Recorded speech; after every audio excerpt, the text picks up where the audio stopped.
Hey everybody, it's Travis speaking.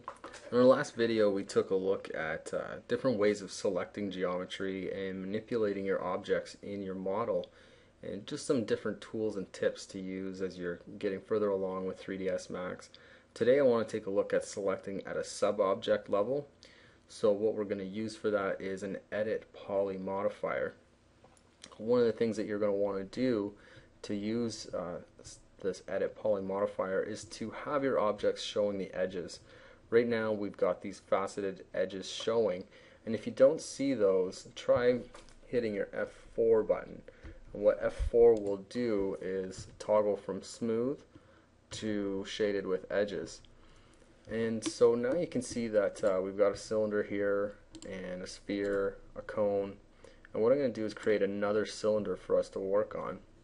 This one won't have the EditPoly on it, but it will have the same information as far as segmentation as this original. So I'm going to come back to my Create tab, choose Cylinder, and I'm just going to start a quick cylinder here. And as you can see, it's got 5 height segments, 1 cap segment, and 34 sides, similar to our first cylinder. If I come back to that cylinder, I'd select the cylinder instead of the EditPoly, and again you see 5 height segments, 1 cap segment, and 34 sides.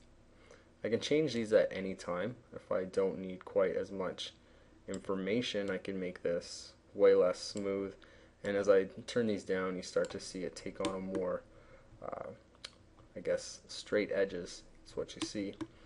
So I'm going to come back to this cylinder here, and we're going to add an EditPoly modifier to it. So we'll come to the drop down menu on the modifier list, and we're going to call it EditPoly. Now EditPoly and EditMesh are very similar. However, EditPoly is just a little bit more optimal for rendering your large scenes, but they do pretty much the same thing. So now that we've got a cylinder in place, I can use some of these selection methods to make changes to this geometry. So for the time being, let's just try out the vertex. When I click on vertex and I have my modifier highlighted, you can see all the vertices on all the segments highlight. Now if I wanted to just grab the cap, then what I could do is come to the front and make a marquee selection around the top. Now these highlight red, so these are the sub-objects that I would be editing with.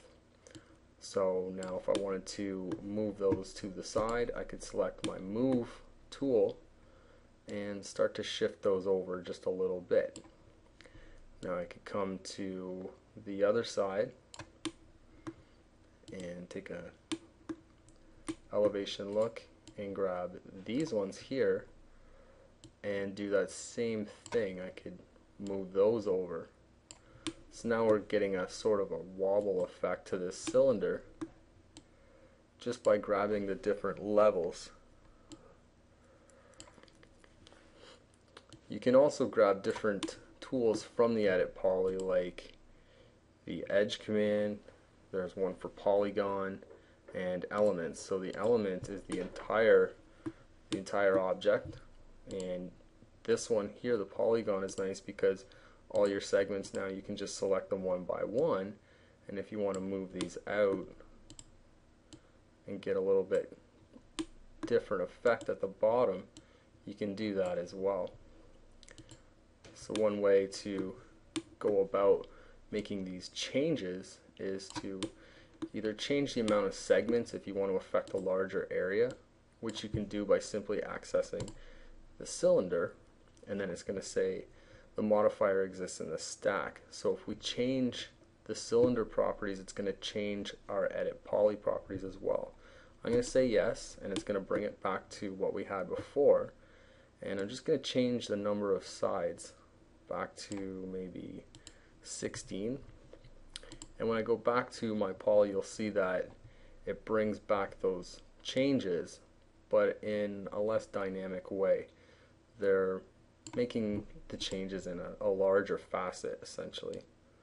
So the geometry stays with the modifier intact, but it actually changes slightly due to the amount that there's less facets. So again, you can do this with edges Maybe you just want to pull an edge.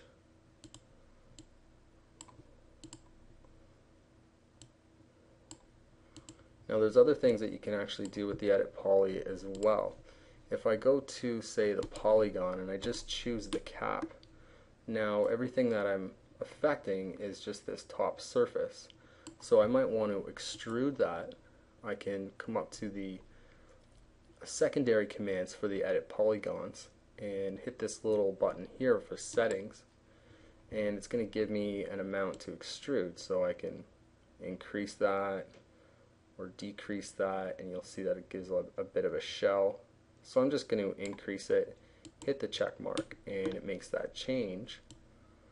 And now maybe I want to apply a bit of a bevel to that, so I'll say bevel, I'll hit this edit button and make a couple changes. Maybe I'll make an inner bevel, and now you can see it's added more facets to the top on the outside. And you can keep doing this and grow your geometry as much as you like, or you can start subtracting as well.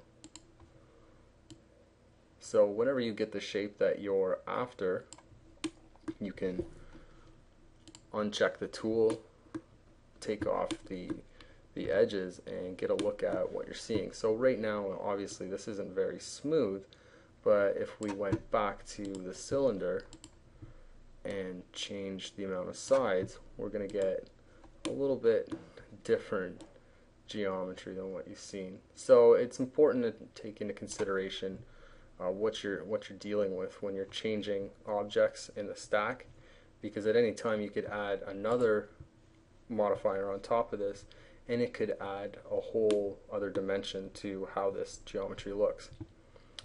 So that's using the EditPoly tool and making sub-object selections to geometry in your scene.